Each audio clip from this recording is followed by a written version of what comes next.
नमस्कार, मैं हूं आपके साथ श्वेता श्रीवास्तव। उत्तर प्रदेश में चुनावों के साथ दलितों को लेकर राजनीति भी शुरू हो चुकी है। तमाम राजनीतिक दल दलित समुदाय को लुभाने की पूरी कोशिश में जुटे हुए हैं और इसी कड़ी में अलग अलग राजनीतिक दलों के बड़े बड़े नेता दलितों के घर आते जाते और भोजन करते हुए नजर आ रहे हैं। दलित नेताओं की इस वक्त पूछ भी बढ़ गई है। और आखिर क्यों दलित वोट उत्तर प्रदेश चुनावों में इतना अहम माना जाता है? क्या वाकई में दलित वोट राजनीतिक दलों के लिए सत्ता तक पहुंचने का एक रास्ता है? यूपी की सियासत में दलित फैक्टर का गुणागणित इस रिपोर्ट के जरिए समझने की कोशिश करते हैं। 22 में कौन जीतेगा? अब तो डबल इंजन की सरकार है, राशन भी डबल मिल रहा है।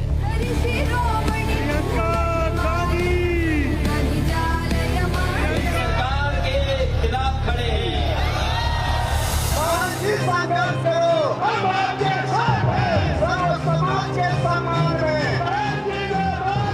दलितों के साथ साथ या पिछड़े वर्ग का भी वोट बड़े पैमाने पर बीएसपी के उम्मीदवारों को मिल रहा है।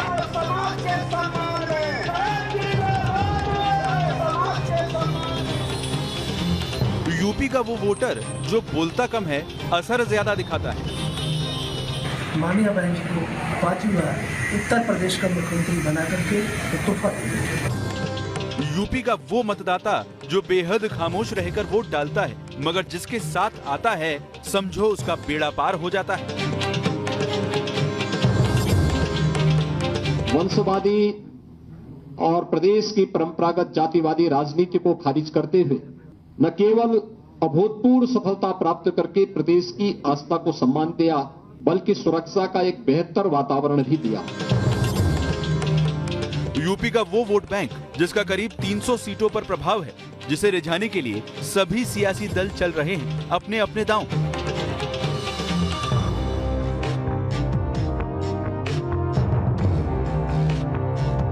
वो दलित वोटर इस बार क्या असर दिखाएगा, यूपी में किसकी सरकार बनवाएगा, इसे लेकर सियासी गलियारों में तरह तरह के समीकरण गढ़े जा रहे हैं। दलित वोटर्स चुनाव में कितने अहम हैं, उसे इस तस्वीर से समझिए। ये तस्वीर 14 जनवरी की है, जब यूपी के मुख्यमंत्री योगी आदित्यनाथ ने दलित के घर खिचड़ी खाई और खिचड़ी के बहाने सियासी संदेश देने की कोशिश की। दरअसल यूपी में शह और मात के खेल में पार्टियों की रणनीति दलित समाज की सियासी ताकत के इर्द गिर्द चल रही है। दलित कैसे चुनाव में निर्णायक साबित होते आए हैं, उन्हें इन आंकड़ों से समझिए। यूपी में करीब 21% दलित वोटर हैं। इसमें जाटव मतदाता 12% हैं और गैर जाटव मतदाता 9% हैं। गैर जाटव में सबसे अधिक संख्या पासी मतदाताओं की 3% है। उत्तर प्रदेश की 403 सीटों में करीब 300 सीटें ऐसी हैं जहां पर दलित समाज निर्णायक रोल में है। वहीं 20 जिलों में तो 25% से ज्यादा अनुसूचित जाति जनजाति की आबादी है। इतना ही नहीं, बीते कई दशकों के चुनावी आंकड़ों को देखें तो ये साफ हो जाता है कि यूपी में दलितों ने जिसका साथ दिया है, सरकार उसी की बनी है। यही वजह है कि सभी पार्टियों की नजर दलित समाज पर है। 2017 के विधानसभा चुनाव में दलितों ने बीजेपी का खुलकर साथ दिया था, मगर सवाल है कि इस बार क्या होगा। उत्तर प्रदेश में दलित वोट इक्वी डिस्ट्रीब्यूशन है दलित वोट्स का। अब आप गौर करें कि दलित वोट तभी सक्सेसफुल होगा, सीटों में कन्वर्ट होगा, जब उसके साथ कोई और सोशल सेगमेंट मिल रहा है। उदाहरण के लिए मायावती पूरे शबाब में जब इनकी पार्टी थी बीएसपी, तब भी आप याद करिए कि 69 सीट्स मिली थी। सरकार बनाए उन्होंने पहली बार, लेकिन 69 सीट्स ही मिली थी टोटल। उसके बाद उन्होंने देखा कि नहीं, मुसलमान को जोड़ना पड़ेगा। तो पहले तिलक तराजू और तलवार का नारा था, लेकिन उसको छोड़ा, मुसलमान, दलित और फिर ब्राह्मण को ले आए, तब जाके सरकार बनी। तो इसलिए ये सोशल सेगमेंट्स दलित जैसे है, तो दलित कभी भी एक डिटरमाइनिंग फैक्टर नहीं होगा। मुसलमान नहीं हो, उत्तर प्रदेश में तो 18.5% है मुसलमान, लेकिन वो पासा नहीं पलट सकता जब तक कि अन्य कोई जाति ना मिले। बीजेपी की समस्या यह है कि यह हिंदुत्ववादी पार्टी है, तो इसको एक ब्रॉडर फोल्ड में देखना है। उसके लिए इसको जाति की जो डिवीजन है उसको कम करना होगा, दलित अपने साथ लाना होगा। लेकिन मुश्किल यह है कि दलित बीजेपी के साथ, सच बात है कि नहीं आ पाया। यूपी की चुनावी बिसात सिर्फ धर्म नहीं बल्कि जातियों में भी बटी हुई है। फिलहाल संख्या के हिसाब से सबसे ज्यादा ओबीसी मतों को अपने अपने पाले में करने के लिए जोर आजमाइश चल रही है। ऐसे में राजनीतिक विश्लेषकों की माने तो यूपी में दूसरा सबसे बड़ा समुदाय यानी दलित मत किसी भी पार्टी के लिए निर्णायक साबित हो सकता है। मगर कैसे? इसके लिए यूपी में दलित फैक्टर को समझिए। दलित वोटरों का गणित। वेस्ट यूपी में 19% दलित वोटर हैं।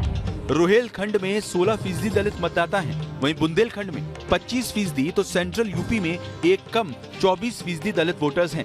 वहीं पूर्वांचल में कुल 20% दलित वोटर्स हैं। आंकड़ों से जाहिर है कि यूपी के हर रीजन में दलित मतदाताओं की अच्छी खासी तादाद है। यही कारण है कि दलित मत जिधर जाता है उसी की सरकार बनने का रास्ता साफ हो जाता है। एक और आंकड़े के जरिए समझिए दलित वोटर्स पर सभी दलों की नजर क्यों है। यूपी की 37 सीट पर 30% से ज्यादा दलित वोटर हैं। 61 सीटों पर दलित वोटर्स की संख्या 25 से 30% है। 111 सीटों पर 20 से 25% दलित मतदाता हैं। वहीं 125 सीटों पर दलित वोटर्स की संख्या 15 से 20% तक है। यूपी का दलित वोटर बहुजन समाज पार्टी का कोर वोटर माना जाता है। 1993 से लेकर अब तक ये वोटर बसपा के साथ इंटैक्ट रहा है। जहां तक सवाल इस चुनाव का है तो एक बार फिर से बहुजन समाज पार्टी बहुत ही साइलेंट तरीके से अपने सोशल इंजीनियरिंग के फॉर्मूले पर काम कर रही है। यानी कि मुस्लिम, ब्राह्मण और दलित वोटों के सहारे बहुजन समाज पार्टी इस बार बदलाव की रणनीति पर काम कर रही है। बीएसपी ने जहां समाजवादी पार्टी से टिकट मुस्लिमों को दिए हैं, वहीं शुरू से ही ब्राह्मण वोटर पर भी उसकी नजर है और दलित वोटर तो उसका कोर वोट बैंक रहा ही है। पिछले चुनावों के आंकड़े देखकर इसे समझा भी जा सकता है। साल 2007 में बीएसपी को 86% जाटव मत मिले थे, जो 2012 में घटकर 63% हो गए। लेकिन फिर 2017 में जाटव समुदाय ने बीएसपी पर भरोसा जताया और मायावती को 86% जाटव मत मिले। वहीं गैर जाटव मतों की बात करें तो साल 2012 में बीएसपी को 48% और 2017 में 43% गैर जाटव मत मिले थे। आंकड़े देखकर समझा जा सकता है कि दलित वोट कैसे बीएसपी के साथ खड़े रहे हैं। हालांकि इस बार चंद्रशेखर के साथ ही बीजेपी समेत तमाम सियासी दल बीएसपी के इस वोट बैंक में सेंध लगाने की भरपूर कोशिश कर रहे हैं। नजरें गैर जाटव वोट बैंक पर हैं। अगर संघ का उत्तर प्रदेश एक लेबोरेटरी है, इस पर कोई दो राय नहीं है कि उत्तर प्रदेश पूरे भारत में संघ का एक लेबोरेटरी है और उस लेबोरेटरी में उसने कई प्रयोग किए दलितों को साथ लाने के लिए। समरसता, जब रज्जू भैया थे तब से समरसता का प्रोग्राम किया, उसके बाद अभी हाल में भी शुरू किया, दलितों के घर कुछ मंत्री जात के खाना खाए। लेकिन इन सब के बावजूद अगर आरएसएस कहीं फेल हुआ है, अगर कहीं बीजेपी फेल हुआ है, तो दलितों को अपने साथ पूरी तरह जोड़ने में, क्योंकि वो हिंदुत्व फोल्ड में जो परंपरागत सोच है, जिसमें कि कास्ट हायरार्की है, जिसमें दलित एकदम पीछे माना जाता है, ये जो फैक्टर है इसको बीजेपी या संघ अभी तक कम नहीं कर पाया है। यही वजह है अस्तित्व मायावती के अस्तित्व में आने का उत्तर प्रदेश में। यही वजह है कि सीपीआई-एमएल दलितों में उसकी पैठ बहुत ज्यादा है। तो ये जो दलितों वाला है उसमें ये बीजेपी बहुत असर नहीं करेगी और दलितों का वोट आज भी मायावती के साथ रहेगा, वो चाहे कुछ भी करे। मायावती घर से ना निकले, मायावती कहीं बाहर न जाए, लेकिन दलितों का वोट अभी भी बीएसपी को मिलेगा, इस पर कोई दो राय नहीं है। यूपी में सत्ता में बदलाव होगा या सत्ता बनी रहेगी, ये बहुत हद तक आरक्षित सीटों के रुख पर भी निर्भर करता है। ज्यादातर उसी पार्टी की सरकार बनती है जिसका प्रदर्शन आरक्षित सीटों पर सबसे शानदार रहता है। अभी तक जिस भी दल ने सुरक्षित सीटों पर चुनावी एग्जाम फर्स्ट डिवीजन यानी करीब 65% के साथ पास किया, वो किंग बना। उत्तर प्रदेश की कुल 403 में 21% यानी 86 सीटें फिलहाल आरक्षित हैं। इसमें 84 सीटें एससी के लिए और 2 सीटें एसटी के लिए आरक्षित हैं। बहुमत के लिए जरूरी 202 सीटों के मैजिकल नंबर के लिहाज से देखें तो आरक्षित सीटें बहुमत की 42.6% बैठती हैं। 2017 में आरक्षित सीटों में बीजेपी की परफॉर्मेंस डिक्टेशन से भी ऊपर वाली रही थी। इन सीटों पर बीजेपी का वोट शेयर करीब 81% से ज्यादा का था। मोदी लहर ने आरक्षित सीटों पर जातीय गणित को अपने पक्ष में मोड़ लिया था। इस बार भी बीजेपी की नजर खास तौर से दलित मतदाताओं पर है। सरकार ने मंत्रिमंडल विस्तार किया तो इसका खास ख्याल रखा और दलित नेताओं को तरजीह दी।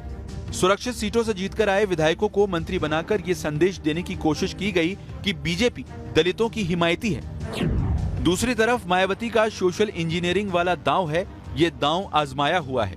2007 में दलित ब्राह्मण दांव से वो सिंहासन पर काबिज हो चुकी हैं। 2007 में बीएसपी का आरक्षित सीटों पर सीट शेयर 68.53% था। इस बार भी अकेले इसी सोशल इंजीनियरिंग के दम पर मायावती यूपी के समर में ताल ठोक रही हैं। हमारी पार्टी समाज में विशेषकर गरीब, कमजोर, असहाय व अन्य उपेक्षित वर्गों के हित एवं कल्याण के लिए हमेशा अति गंभीर, संवेदनशील, ईमानदार व संघर्षरत रहती है। इधर बीजेपी 2017 में आरक्षित सीटों पर अपने परफॉर्मेंस को दोहराने पर फोकस कर रही है। 2012 के चुनावों में चौथे नंबर पर रही बीजेपी ने आरक्षित सीटों पर कमाल का कमबैक किया था। चाहे 2007 का सोशल इंजीनियरिंग का दौर हो या फिर 2012 का घमासान या 2017 की मोदी लहर, इसमें एक बात तो साफ दिखती है, जिस भी पार्टी ने आरक्षित सीटों पर बम्पर सीटें जीती वो सत्ता के शिखर तक पहुंची। सवाल यही है कि इस बार दलित वोटर किसका साथ देंगे, ये देखना बेहद दिलचस्प होगा। Team news nation.